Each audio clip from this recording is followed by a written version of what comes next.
Say. Jacob, ba't may isang player pa? Ano? Ano? Uy, si Jacob, may ka ba? Naglain ng nahunggay na. Isabot ng to isa. Dito. Ay, naglaba?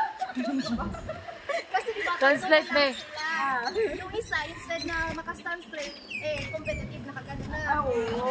Kaya kinausap ni Miss Ellen, ipanalo mo sa grade 1 kasi time nila to. Hindi mo may, no! Grabe magawa. No! Kapangalungan ko sa iyang video. Nag-aayos ko siya nung dyan. Competitive yarn? Sinabi ng gumanon stand siya kay, straight. Gumanon, pag ganun-ganun pa siya, sila ba yan?